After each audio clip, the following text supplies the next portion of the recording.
We are here to bring you everything and anything surrounding Porsche. I'm Mike. I'm Aaron. And this is P-Car Talk. Our museum then sold it to somebody who sold it to somebody. And then, he later in life, 15, 20 years later, was like, I really want my car back. I wonder. And Ramsey went and found the car. Oh, that's awesome. And got him the car. So he had the car there. And he had to buy a car he donated. Right. Nice. Man. Right. Evil museum. But he told these great stories about working on that car. Mm-hmm. They're in the middle of Mexico, near Mexico City, these streets, and he broke something on the suspension. Chupacabra's chasing him. Well, so they're in the streets. They got street lights up, right? So Mickey goes and opens the electric box for the street light, mm-hmm. and then gets a welder tied to this. You can imagine all the rest of the street lights going boom. Yeah.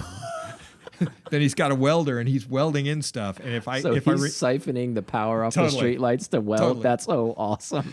And I think if I got the story right, he took a wrench because they didn't have any metal, so you're gum and duct tape. Yeah. He took a wrench and then welded a wrench for a piece of that metal that they needed to, make sure that the control arm could make it to the next.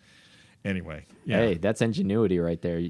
Working with what you have. Right. Somebody who can think outside the box. Right. Yeah. You're not using that hand. Can I use it? I'm expecting, something along that lines. Just you bring the spare parts that you think might have issue, and well, it's one of those things. Like at least John's told us, it's flat out. He's like totally transparent. Right? He's like, it's absolutely miserable why you do it. Mm. He's like, but it's one of those things that you reflect on. You did it. Where you're like, that was so awesome. It was like almost kind of like, that was so tough on us, but that was so cool that we did it. Like you start to reflect over, over time where it kind of like resonates with you. And you're like, I'm so glad I did that. Yeah, man. And all of the little pains start to go away. Like all the little things like, oh yeah, I was under the car and scorpion bit me in the armpit. Yeah, exactly. He's like, yeah, during that time it was terrible, but like all of that stuff kind of fades away. He's like, yeah, I've been bit by a scorpion. And now it's coffee table talk, right? It's like, have you been bit? Well, yeah, in the armpit. And you're like, how'd you get bit by a scorpion in the armpit? Well, here's the story. What's the guy's name? Bill, that took the BMW down. It's that famous story on Jalopnik. I know you're talking about. I don't remember his name, but I know what you're talking about. Piece of poop E26 that he bought for $500. Got his buddies to weld up a bunch of stuff, and then said, "I'm going to go race the World Rally WRC race with this car down in Mexico." It was E30. E30, right. E30. And then went down, and by some fluke, it in the regulations allowed him to do it, and he's there with $500,000 World Rally Championship. Exactly. Now he wasn't the Group A of but it was like a lesser class. But the fact that he was there, and he went and did, and then built that into a career of racing cars and all the rest of the stuff. Which is so crazy to think about. Only in Mexico could you do that. Yeah, only in Mexico. You're absolutely right. There would be no way. Savannah has an incredible history, and I hearken back to those days. That big poster for the Grand Prix of Richard Pappy was just telling me all about the history about like Savannah's great history about racing and all that stuff in like 1908. I had no idea how much rich history was here in that. It's so cool. There's so many firsts that are related to that race. This house actually is somewhat tied to it. The guy that owned this house, W.A. Hall, built this house, had an insurance company and was invested in Deutsche Bank and some other things. Or it was the German something bank. Okay. That was here in Savannah. And as I'm sure Richard relayed the piece of, in 1908, or actually in 1907, they went and saw these races that were in New England. Mm-hmm. And what was happening was the races that were in New England, people were getting killed because they were just using regular roads. There were no guardrails or anything. And so people would be like, hey, I think I'm going to go from point A to point B. And it's, how did the chicken get to the other side of the road? Well, in that case, he died. Yeah. And so people were getting killed, and the organizing body was like, we don't find favor in this. And the city fathers put together a group. Mayor George Tiedemann, there's a park named after him just down the way from me here. put this pitch together, which included going to the governor and saying, our pitch is we're going to have the entirety of this course guarded by the militia. And the governor committed the militia to guard the course, to keep people from walking over it. And it wasn't called Victory Drive at the time. So the 1908 course went by what would be my house now. This house was built in 1911. And so it went down to Bull Street. There was a banked corner there. And so they lost the race in 1909 back to New England because we got this thing guarded and all the stuff. So they went back to New England. Somebody was killed again, and they went, okay, we're done. So 1910, 1911, they shortened the course because they wanted to create the highest speeds over the total distance. So by shortening shortening the amount of corners in there, it went down Waters Avenue instead of coming down what's now Victory Drive, going to. So they could carry more speed. They could carry more speed to it, right? And little first, like there was a telephone line put in two of the high speed corners, so if somebody crashed, they could, ring, and then bring the ambulance. We've got, and so. Bring the donkey cart and the stretcher. So donkey on the way. So they had these incredible races, and the guy that built this house had helped fund the very beginning pieces of it, and was in some superfluous way involved in the. And Richard was saying they have one of the cars that participated in the race. That's so awesome. They do. Dale Kreitz, Richard working for Kreitz Automotive. Dale Kreitz went down, and there was a group of Oglethorpe Driving Club members. I'm a ODC member, which is a club with about 50 members in it. Interesting cars and interesting characters in the midst of that. But Dale Kreitz went down to Bonham's auction, and it came down to him and a Spanish bidder. Who was on the phone, which is the worst case because you don't know, and they can't. You see really your don't know who you're going against. When you're, and Bob Jepson's sitting next to him, and I'm next to Bob, and Bob's like, "Yeah, just push it, go ahead and put it on." And Dale's like, "Oh, okay," and ended up winning this thing. Absolutely incredible because it's one of 3 cars left in the world of the Great Savannah races. It's the EMF 30, number 33. An incredible restoration tied to it. The fact that Dale was going to get it, and this Spanish bidder, it would have left for Spain, and we would never see it again. Which would have been terrible.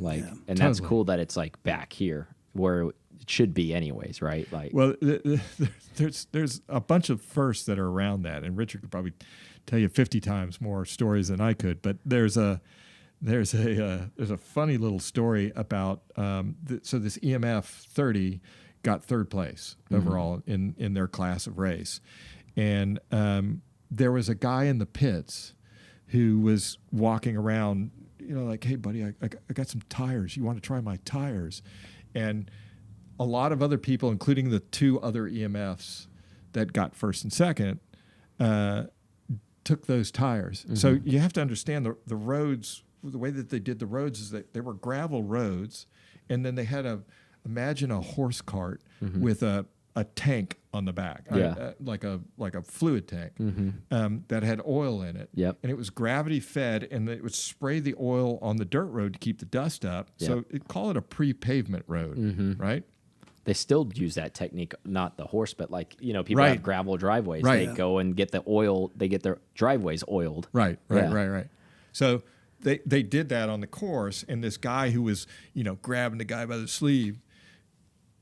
The EMF 30, number 33 that Dale has, got 3rd place only because they didn't take the tires.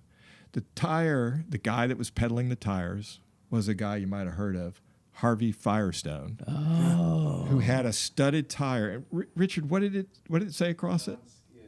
It said non-skid. And so they're perforated letters that stick up. So like knobbies, right? Motorcycle knobbies, right? Exactly. On a dirt road. Yeah. And it said non-skid on it, and it says it on the tread part.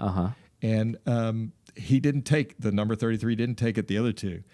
The amazing thing about it is, if you look at the last 2 laps, where the Firestone tires, the non-skid ones, are starting to come apart, the gentlemen that were driving the number 33 were doing faster lap times than the other two Were cars. they? Oh, so wow. had it been a further distance race, Yeah, they might have totally got had him. it. Yeah. Yeah, they would have totally had it. That's crazy. Isn't it? Like Mr. Firestone out there peddling tires. That's how you got it done, man. The early days. You know, Yeah.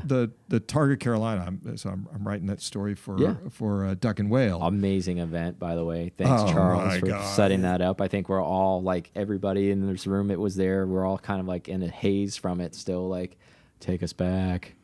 Right. We miss it. Well, you know, after going to that event, like going to a Concours Oh, is kind of pointless, right? beyond pointless. Yeah. I mean, I think when we came back, there was a Cars and Coffee, I think, and something in Taman's like, hey, you know, I get a couple of texts. You go to Cars and Coffee? I was like, why? yeah, right. Why? right. I cannot look at static displays anymore. It just, I mean, you think about all the guys that were there. It's Mm-hmm. kind of the who's who of outlaw and hot rod cars, and or people that were in, you know, Todd Holbert, right? Yeah, His father, exactly. the famous Yeah. Al Holbert. And Exactly. he wasn't in a hot rod, but he was. Yeah. He drove a 356 like he had stolen I was gonna it. say he drove the wheels off of it though. Yeah. But you know, it was such a great grouping of people, and the roads Oh yeah. were phenomenal. Yes. Absolutely. Unbelievable. Colors changing in leaves. You know, when we Temperature got up was over like the, perfect for the Yeah. cars. We couldn't Windows ask for that. Like down. all the air-cooled cars, 50-something degrees out the whole time. The cars are happy, rev happy. Everybody's having a great time. Nobody's sweating. I'm like, this is where car guys go to die. Exactly. Here, Well, this weekend. hopefully this they is don't what- die, but No, yeah. that's like if you had to relive a day Yeah. over and over and over again. Bill You know, Murray that style. that was the weekend that you live. I think I even said that to Ray when we were like eating pizza at one of the lunches. I was like, so I would imagine if there was like for girls and guys and there was like and you were a car nut and you just would pick a day of like maybe your life or something that was like significant where you just had such a good time and what do you want to relive every day? You're like, these days. And they're like, Right. all right, here you go. You're going to relive these for whatever eternity that you're going to live in. You're like, I'm good with that. Well, to go back to your thing of, you know, almost where car guys would go to die, you know, over in the studio audience, Ryan Reeves was pedaling a 993 and pedaling it not just competently, but Yeah. like he stole it because in the sheet tosser seat was Paul Graham, Yeah. who's doing the photography for the risking Duck and Whale life and article. limb, like literally hanging out the window. and literally being able to pull And I alongside probably blew out his people. eardrums as I went by once, and right. I'm like going by him like, Brad. I'm like, sorry.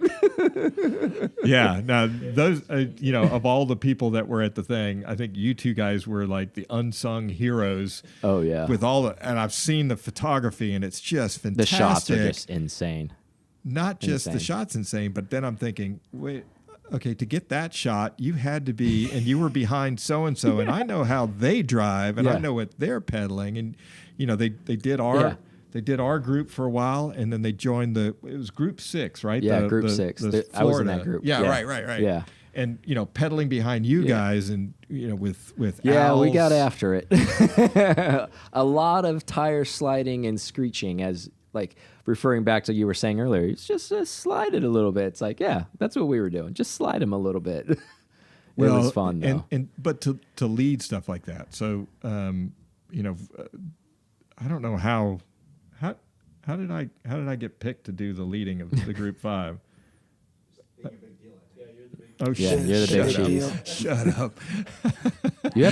You have rally experience, so they just kind of shoved you out, Well, yeah. So I had Lola Campbell who was sitting Yeah. beside me, and which was, I mean, I wasn't with you guys, but from the description of everything you told me, I cannot believe how phenomenal. Like, I even got even more information where she was calling it out, and I'm like, where was that person? I needed that person in my car. we Weight reduction. Yeah. That's where that person was. right. You wouldn't have been calling anything out. You would have been dead weight, dude. That's why I didn't bring you. He's been like, oh, this is cool. And like taking pictures and videotaping. I'm probably like, what I yeah, you would having do. fun over there? The best. Yeah. Well, arguably, if I'd have been in the sheet tosser seat and somebody like me driving, I would have painted the inside of that car several times with breakfast, lunch, and dinner. I would have been ruining the driver's day because of that same reason. Yeah. But I also would have been like, you're going to have to break out and take me back because I'm not going to be able to go through the rest of the day like this. No. I will be in the pool recovering now. Right. Well, we spent the first hour of the first morning just so Charles had emailed everybody the GPX files. And so we had a GPX reader. And then she had the notebook. So she was doing between the notebook of, okay, at, mile 22, you're going to take a right at blah, blah, blah. But then she had the GPX file and the reader. And so she would glance down at that, look ahead, look at the book, and then make calls to me. So she'd go 3L minus, which means, like a 1L is 180 degree left, 2 is 90, and then it goes, just short of a slight bend like at Egyptian, 6. like I pyramid fish equals make a right turn. And after the first hour, after we kind of talked through it, she nailed it every single time. And the first day, arguably, I didn't want to go as fast. Is she going to be okay with doing this? The guys that are behind me, are they going to be able to take the pace? Is somebody going to slap a guardrail? So everybody, I think everybody's group was kind of a little like there was some feeling out, and I think that was that shows the maturity of the group that was selected to be there too, where everybody was like, all right, we're not going to go nuts. Let's feel everything out and see how everybody's capable and how everybody drives together. And, the groups meshed well together. Yeah, well, second day, she was reading 2 corners ahead. She was already like pro status. Yeah, totally. And again, WRC co-pilot already. I would have been blowing cheese everywhere. But she's like, okay, so it's a 3L minus going into navigator. a 2R plus. And I'm like, oh, this is incredible because at the pace we were doing. Coming into Black Diamond, L7. Yeah. So, it was because of that, because there were a number of things, as you guys experienced too, where you were going up and over, and it was an overcrest. Oh, yeah. And blind turns, blind hill, turn going into stuff to it. And when you're cooking with gas, you've got oncoming cars that you got to make sure that because it's not a racetrack. And absolutely. So, we had to be safe in the middle of that too. And so I'm so thankful for it. And, the rest of the guys like, Sean and Chris and Ray Schaefer was in with us and Ryan and I'm like Paul shooting too, because can you imagine having to look down the barrel of a camera and shoot and not get sick? Like, I don't know how you didn't get sick either. That's an amazing thing that he pulled off. I'm like, totally. Because I'm like, wait a minute, you're going to try to shoot us while we're doing, how are you going to not throw up and get sick? He's like, I'll be fine. And well, like, and it's not just star. He gets out and he's smiling and stuff, and I was like, "This dude's awesome." Right. And he's not just shooting through the front windshield. No, he's hanging out. And going, I'll get this shot. Come on, faster, Ryan. And Yeah, as I'm going down, sometimes when you're cresting down, like the way the rear view is, like where you can see certain cars back. Right. So I'm like, sometimes they were like 4 or 5 back as I'm turning and I can see out of the corner at a certain angle. I could see him with the barrel of the camera hanging out, and I'm like, how is he doing that? Because I just took that going like 70, and we're just barreling down the hill, and it's like, oh man. Yeah. Unsung heroes. Yeah, seriously. But we had 2 interesting. Well, they were all interesting cars. We had a number of interesting cars in there. Michael, I'm going to blow his last name. Starts with an O. He built a car that won the 2013 R Group GT award. Okay. It started life, I think, as a 912 short wheelbase, and he's got a 2.8 liter twin plug, blah blah blah, and it's super light, amazing car. I remember seeing that car. Super fast and so well built, so well designed. And he and Neil Bedwell were sweepers. Neil's built a lightweight. In fact, I think his license plate says lightweight on it.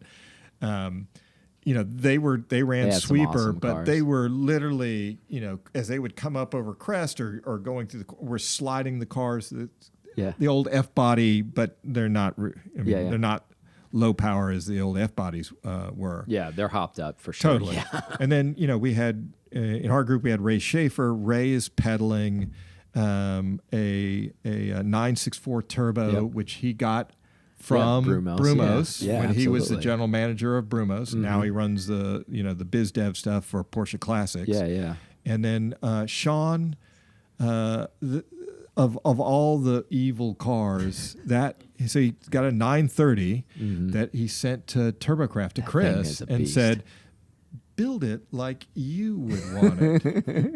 and the car is so well set up. And I would see them on my 6 because they would His trade thing off looks behind me. It looks so tough too. It's just tough, my God. tough looking car. I could hear his turbo. I had my window open and my turbo spools up as a K27, and you can hear that thing starting to whistle. But I could hear him on His turbo's like gravitating your car. It's pulling it in. Totally. like, Yeah. As his turbo's winding up and it needs the air It's actually into pulling it. my car in reverse. I'm losing mile per hour. Well, there were several times I was like, "Holy crap, he's coming on me quick! I hope those brakes are great." And then we'd zip through a corner, and Chris's car, Chris Brady's 964. I mean, was so everybody's well car. set up. Everybody's car was amazing there. There wasn't not an amazing car there. Well, you have the most ridiculous of all the cars. So they were arguably in your group, Al's car is Alon ridiculous. Alon's 964 was pretty ridiculous. Al's, I think it's a twin turbo. It's a twin turbo. 934 Group 4 style Yeah. car with the wheels like the size of my house, Yeah, maybe. exactly. Yeah, they're like giant. 335s on the rear, and that just shows you how much power, because that's a big contact That is a patch, and he big- spins them up like nothing. Because he was Yeah, in front of yeah. me a couple times, and he is doing a burnout up an apex, and I'm behind him, sliding and doing one too, and I'm watching it. I'm like, yes, Right. It's like, And then you had Sunil in yours as well, and Sunil's car, is a ripper. He's got a 993 motor and a G body. is that right? Yeah, that's what's in that car. I it's interesting. I haven't paid attention to 993s all that much. Ryan was peddling his he was- 993 4S. He was getting after it. I mean, I guess he had to, so Paul could get like pictures, because Totally, it's like totally. it's just like go. He's like, these guys are Hayden- nuts. Hayden had his, and Mel was in there with him, and I kept looking in my 6 and going, Well, she's a legend too. She didn't get sick Yeah. once, and she was fine. well, if you sit down and you talk with Mel, what you're going to find is she can build motors. Yeah. She's a competent driver. She's not like, oh, I'll just kind of hang out Yeah. here. No, she's got it all. Exactly. She's So- like, I want to drive. Yeah, well, I think Sean had made some offer while Paul was shooting some pictures, and Sean was like, yeah, if you want to drive it, and Yeah. I don't know, I must have lost my head because I was like, I want to drive, but I didn't. They took it out, and somebody, I think somebody said that down the mountain there were some cops there that they might have missed the calling on the, Anyway, they went ripping down and then ripping back Yeah. to it, but Mel said this car has amazing. Yeah. When I asked Sean, like, when does your turbo spool? I mean, really, when does it kick in? It's a linear pull. It's not like the K27, which you have this, I'm lagging, and then I'm going to kick in the nuts. Exactly. Now full boost. Yeah. So, but Nothing. 1 bar. right. You could see Sean, going back and forth on this thing, but very, very competently. And that car was so amazing to see go at that pace. Yeah. It really was. Yeah, absolutely. I love his car. It's awesome. But yours, I mean, let's go back to yours, because we were leaving for lunch. We were leaving lunch, or your group was leaving lunch, and we come out of that parking lot, and you in first, and it's a full cup motor in it with a cup exhaust, and so it takes you back to doing the HSR. Yeah, exactly. 24 HSR hours weekend, at Daytona. Listening to the cup cars that are in the HSR race, and I thought, God, that thing is just fantastic. But you left and you shifted out of first and the second, and you applied pedal, and just watching that car spin for about 25 meters in second,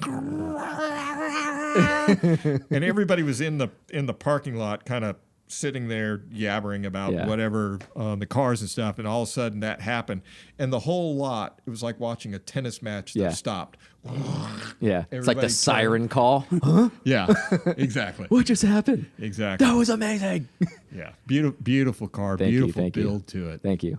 Yeah, it's a fun car. It's fun. it's definitely my firstborn.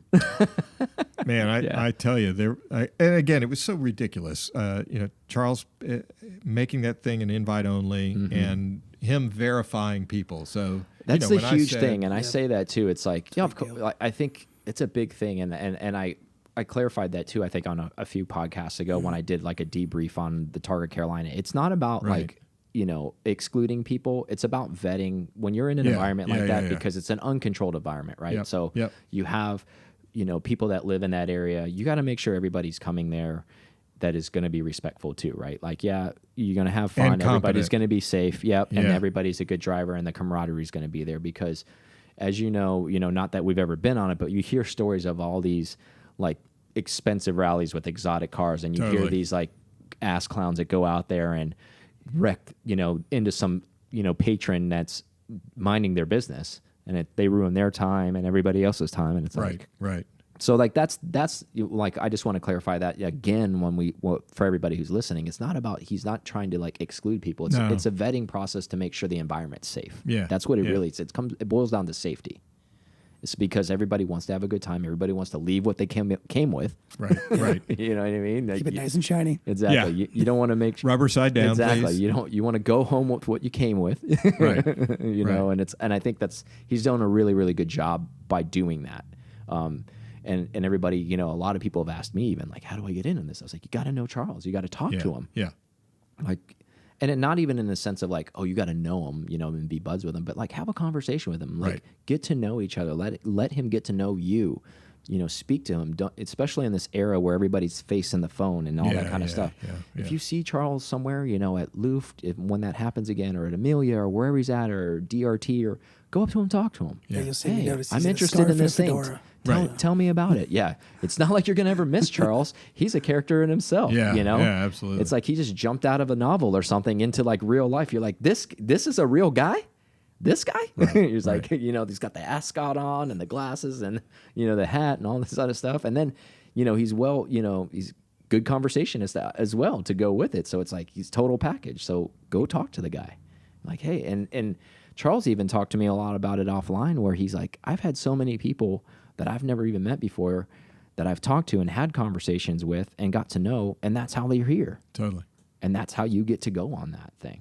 That's how you. But one could argue also that it's what I said when the Ren film guys, Ty Milford and Chris Fenner and when they did that film on the safari car, I happened to be the arm charm along for the ride. But one of the statements I made in it, I think was to me the poignant piece of it, that the Safari rally car is a conversation starter. And I mean, I love doing the Slideways and all of those pieces, but I have met so many interesting characters because of that car, or Absolutely. any of the other cars sitting in the stable when you go and driving them, and you're having really meaningful and good conversations about life and what people have done and the travels that they've taken and all of those things. You're having the cast of characters that are here, genuine connections Yeah. with people instead of being like, hey man, cool picture, on Instagram or something. It's like, Fire okay, emoji.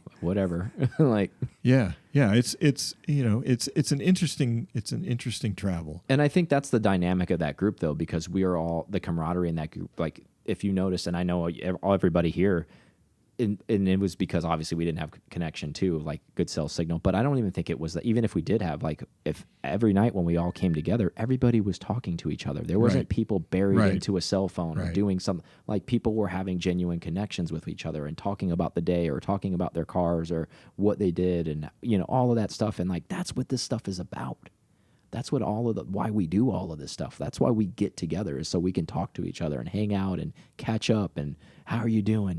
How's the car doing? Like we were talking with Richard earlier at lunch, talking about his cars. I mean, that's what we're all nut jobs. So we want to know what's going on with each other. It's like, what happened to the car? Oh, this damn thing. And, and that's part of like being part of that culture, right? Like, and actually living it. I think it's interesting.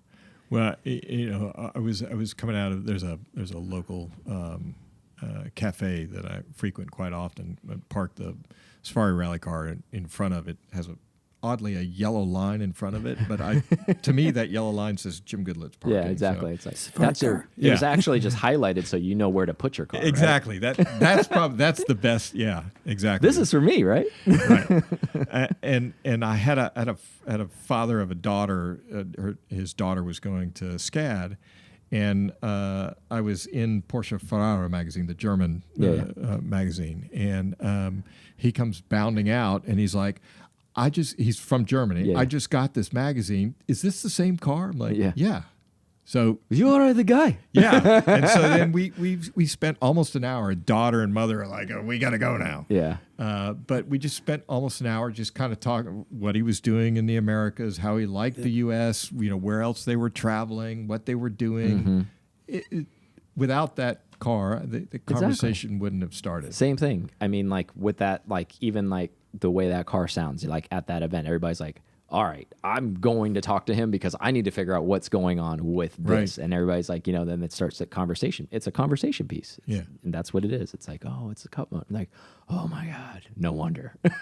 Well, it's to a degree, it's though I've been chided in a multitude of different ways for the writing that I do on my Instagram account. In fact, Alon, when I told Alon that I was doing the Alon he's a 911 fanatic. He's based in Miami. Yeah, he's a good guy. He has one of the cool Keen safari cars. Yeah, among other things. Yeah, among other things. Well, as soon as he got the car, he drove like heck to get to Savannah, and put him up here in Savannah, and then we went driving around till 2 in the morning. And when I say driving around, off road. Actually, there's a great story.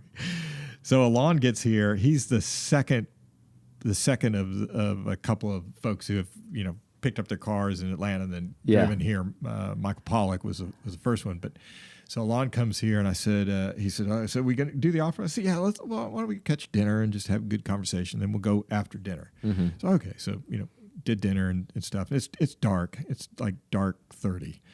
And so I said, well, we're going to go to Hutchinson Island. So I make sure, lights and everything are ready. We're going to need them because some of the areas that we're going to.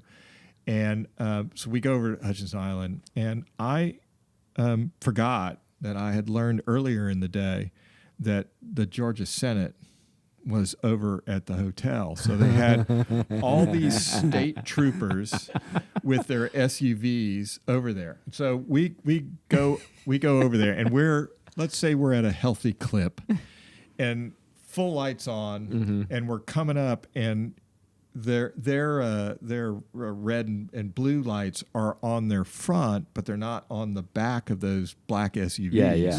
And we go, and I kind of look in the I would call it barely a mirror on my left side, and I see all these and you're I like, thought, oh no. And Alon's like, Jim, are we going to be okay? Yeah, just keep hammer down. Yeah. They can't get us in the off-road. Stay in it. So we went, flogging it off-road at a bunch of different places. And I was like, all right, when we go back, let's shut all our lights off and just kind of tootle by them. But put your foot into it because there's another area we're going to. So, that was quite a trip. But Alon's a great guy. Yeah. And has and he was in our group. Yeah, he's a good guy. Yeah. Like first day, obviously, he had a car issue, and luckily for him, they got fixed, and he was able to drive the next day. I have a story about that. I got to tell you. So Alon drove to Savannah, had lunch with us at the Collins Quarter, Forsyth, and then we all took off. I don't know how many of us there were, 5 cars or so. So we took off, and we're driving. We're about 20 miles from the hotel, and he's going to pass somebody, and something happens with his car. And so he pulls over, and he's like, I can't get a gear. Everything's, and I'm like, okay, well, let's figure out kind of what's happening here. Slow it down. So he stopped the car, and he's on the side. So I said, all right, let's push the car slightly back up the hill, and then jam it into second or third, and the clutch wasn't working. Yeah. Right. So no clutch engagement. His throwout bearing took a poop. Exactly. Is what happened. And I said, just get it into second or third. And then just kind of mash it like a race car driver in a second. and then go, right? Don't stop or whatever. Well, and it's Alon, so he has 2 speeds, on or off, and there's no in between. So, we all do the push, bam, into third gear, Yeah. and then he goes roaring off. And I was like, oh, Okay. okay. So everybody scampers over there to get it in the car. And I expected, like, it was a downhill, and then, you climb a little bit of a mountain and climb a little bit, and then you drop down. I expect after the first hill, we're going to catch him. You're going to catch up because he's he's just like, yeah. that dude drove that car like he stole it. And He's like, I got to get this back. I got to get this to the resort now. and well, he didn't want to stop, right? He knew up there he could, he could get somebody. I think he called in the Charlotte Porsche dealership and had them bring a transport down and got it. But the only way we caught this dude was that there was a light ahead, and he didn't want to stop for the light, so he pulled into a parking lot which looked like it would be a cut around by this Dollar General. Well, it wasn't a cut around, it was a stop. And so he's like, and then stops. Car stalls. Dead. So then a bunch of Porsche cars come into the Dollar General parking lot, and people are getting out going, what are y'all doing? No problem, sir. Right. I think we so we back him up. You guys have a throw bearing in there? Yeah. I didn't think so. Are they $1? Yeah. Carry $1 on. and a half? Carry on. Yeah. So we backed him up and then got him started again. And I thought, well, this is pretty much a climb the entire way up to the Little Switzerland Inn, right? So we're gonna catch him. Yeah.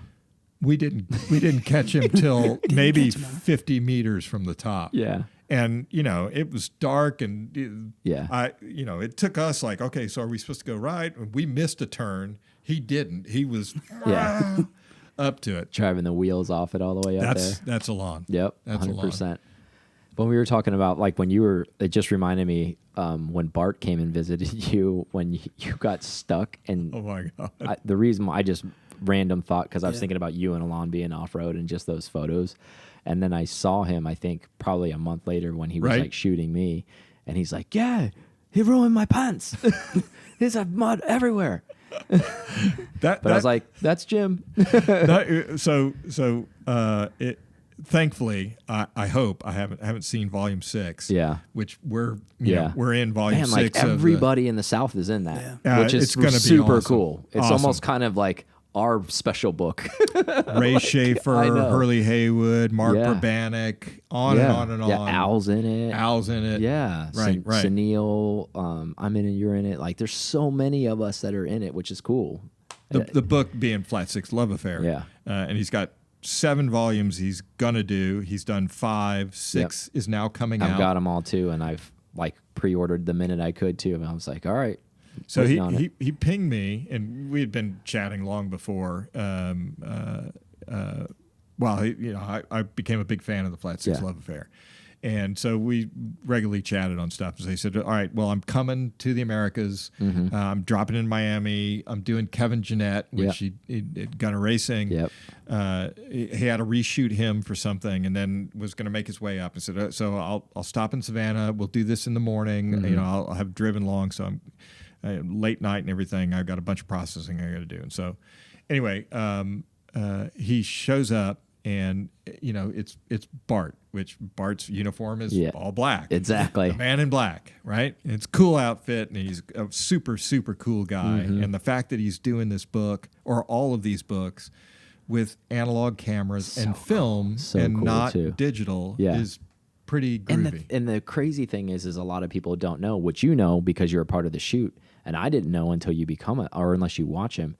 I mean, he takes literally like 10 pictures and he's done. Yeah. And and I mean, it's fast. Like some photo shoots are all day long. Right. This, that. Right. He's like, all right, move car here. You stand here, walk this way, do this. And he's doing it so fast. He's like, okay, we done. And it's like, what just happened? What just happened? Exactly. He's like, I got it. And I'm like, okay, sounds good.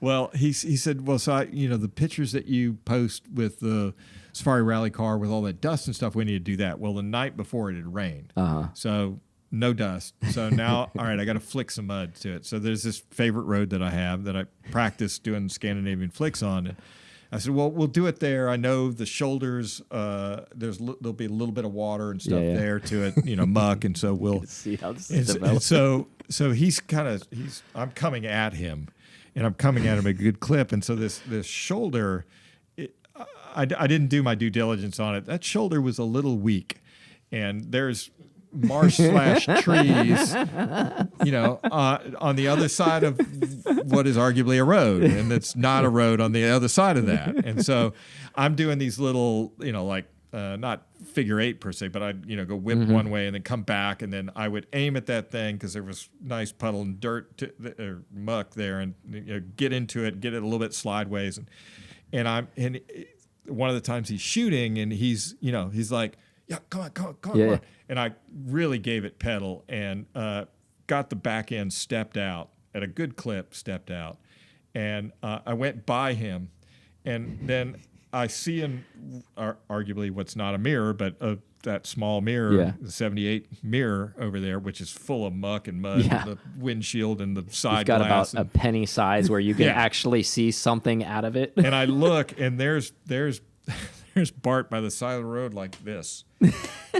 Damn. And then he did something later in Instagram like, damn, Jim, get me all dirty again. Yeah. So that was awesome. It was funny. But it was like the pictures of that when he posted it, and like the car's like stuck, and he's like, so now he's like, now I'm pushing him out too.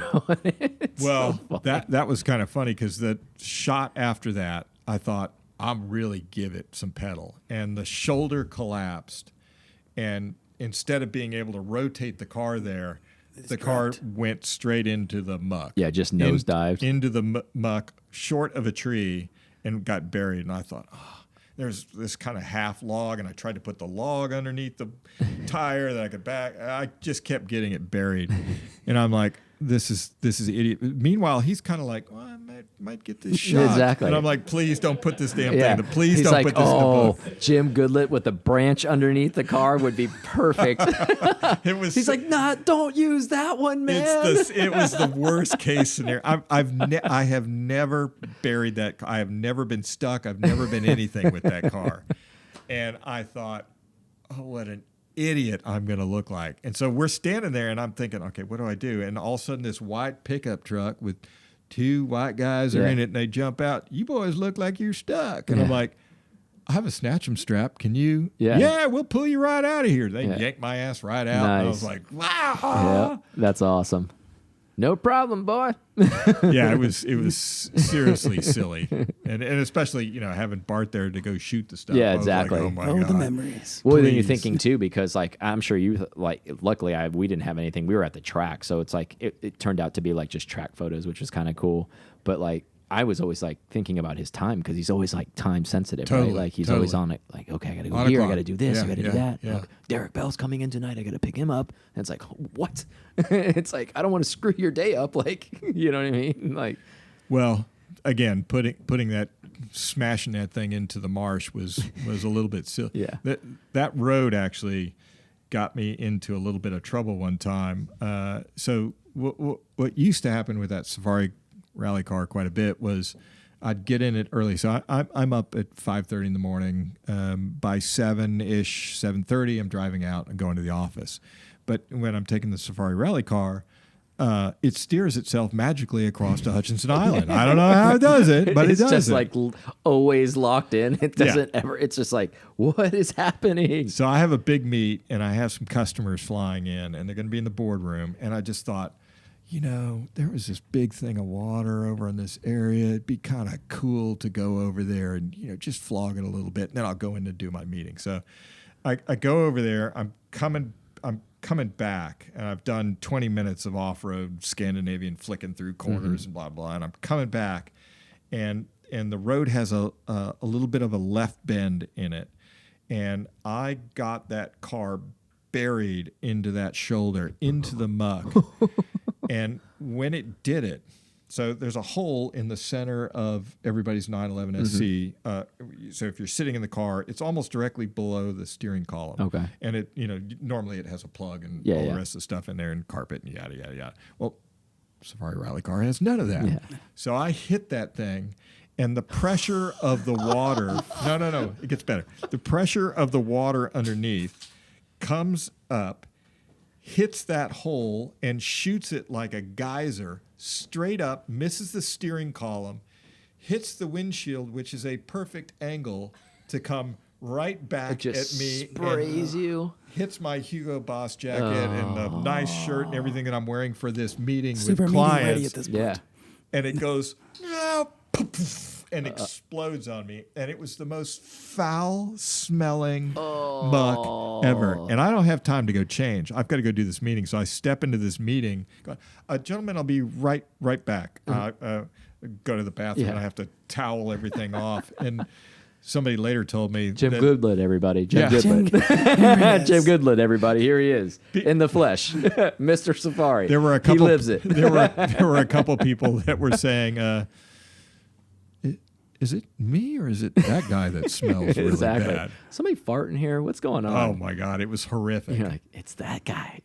Luckily, I had a change of shirt, and I just took the jacket off and changed Plan my B. shirt. But isn't that like that's how all that stuff works, right? You're just like, I'm just gonna go do this for a second, and then Right. and then you have something It's the momentous worst that you need to possible get to, thing, and it's yeah. like, we had total engine failure, and I had the biggest meeting of my life. I'm making that up, Right, but like, right. and you're like, of course it happened. Like, this car runs flawlessly all the time, but today, I would have appreciated if the car had died and I could have gotten an Uber. But coming Yeah. back with this fountain spray of yeah. all over me was so comical and ridiculous. And the whole time, I'm Cars going- like probably like because I believe all cars like have a soul. The car's probably laughing Oh, to yeah. death inside. It's 100%. like, have fun today. Yeah.